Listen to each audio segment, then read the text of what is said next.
Prey 2 on set. Step into the wild terrains where legends are reborn. Just a very cinematic visual experience. Behind the scenes of Prey 2, the cast and crew pushed the boundaries of action and survival storytelling. There's something about the initial design of that guy that I think is just cool. Filmed in remote, unforgiving landscapes, every shot demanded physical grit, precision, and raw emotion. If we make this film look like a period drama, but yet its core is still like an exciting action film. From intense combat choreography to breathtaking practical effects, the team brought the Predator's terrifying presence back to life. Bigger, smarter, and deadlier. Go beyond the camera and witness how a new warrior rises against the ultimate hunter in the most thrilling chapter of the Prey saga. Long before the cameras rolled, months of planning, scouting, and training set the stage for something extraordinary. I'm a lover of action and was raised by Hong Kong action movies and have been craving my entire life to make an awesome action movie with great fights. The filmmakers sought not just to create a sequel, but to elevate the legacy. Having a well-designed sequence is being able to see it and holding in wide shots and enjoying the choreography. Honoring the past while forging a fierce, fresh story.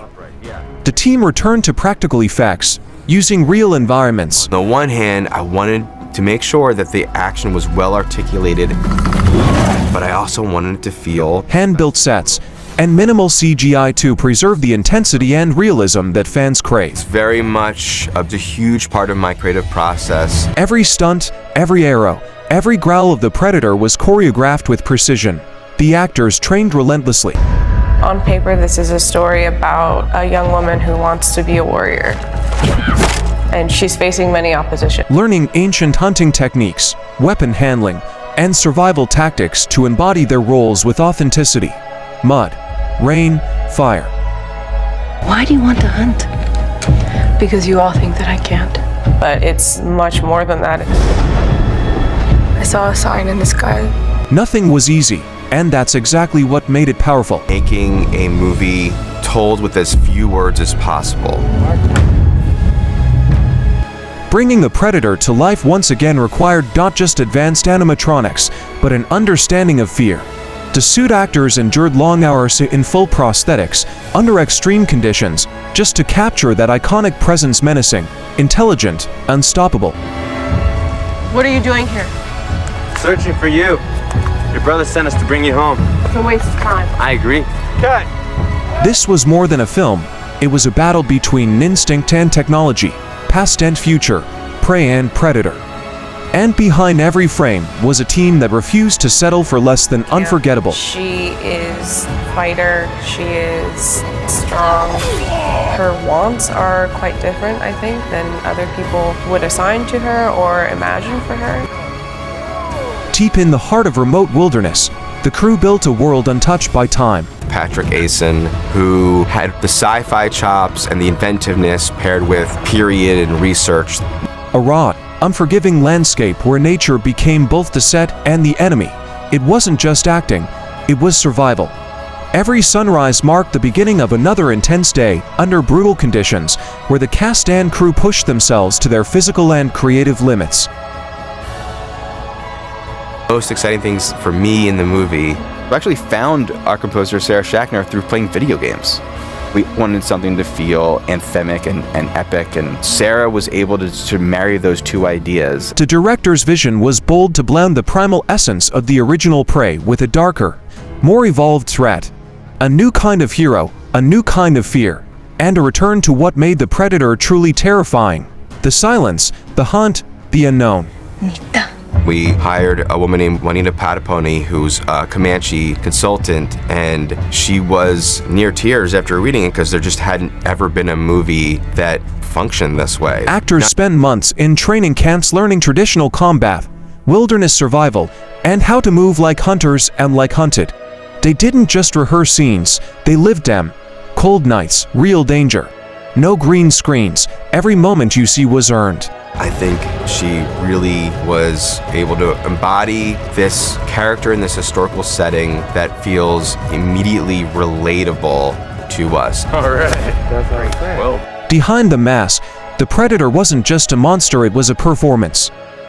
Tabe in Comanche means sun, as in the actual sun in the sky, and it also means sun, like a mother's sun. The creature suit was a masterpiece of modern effects and old-school craftsmanship, combining animatronics, prosthetics, and motion sense technology. Being a care there. There's something else out there. and if there is, I'll get it. I can hunt.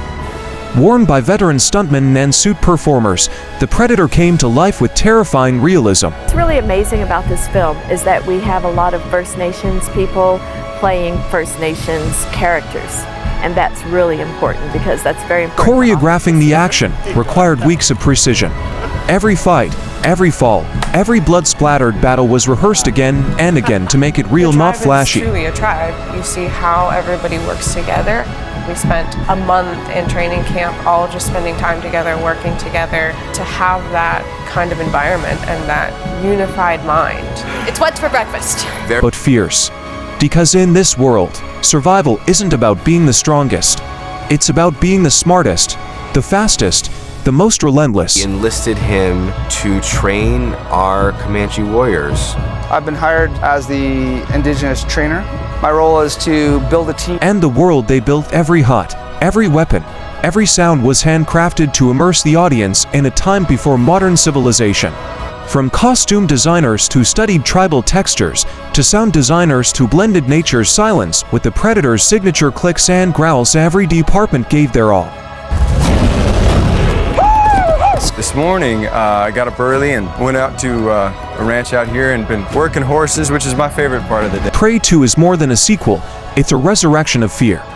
A reminder of what it means to be hunted, and a tribute to the power of storytelling when passion meets purpose. The production team scouted deep into remote, isolated landscapes, untouched forests, vast valleys, unpredictable terrain. These weren't just locations, they were characters. Living, breathing obstacles that tested everyone involved. Filming became an expedition. Equipment was carried on foot. Weather was unforgiving. And yet, every hardship added to the authenticity of the world they were building. Before, our movie really takes advantage of the variety of land in the Great Plains. So there's so much in the dense woods, but there's also a great set piece in an open field of tall grass and up on mesa tops. At the heart of Prey 2 is not just the Predator, but the warrior who dares to stand against it. The casting was crucial not just for talent, but for spirit. The lead actress immersed herself in months of brutal preparation, weapon training, horseback riding, tracking, ancient combat forms, and learning to survive in the wilderness. She didn't just play the role, she became the hunter and the hunted. Amber Midthunder is amazing. She plays our lead character, who is Nadu, and Nadu means fight in Comanche. Stunt choreography was redefined, each sequence designed with realism, not spectacle. The battles weren't just violent, they told a story of desperation, of instinct, of survival. Every move had purpose. Every injury had weight, and then there was the Predator. She's great at everything she does, not just the normal day-to-day life of a Comanche woman, but as a Comanche woman warrior. With a personal trainer, and then I go in and I work with Stephen McMichaels, our stunt coordinator, and JJ Park is our fight choreographer, and so we're going to put together, I think, some fights.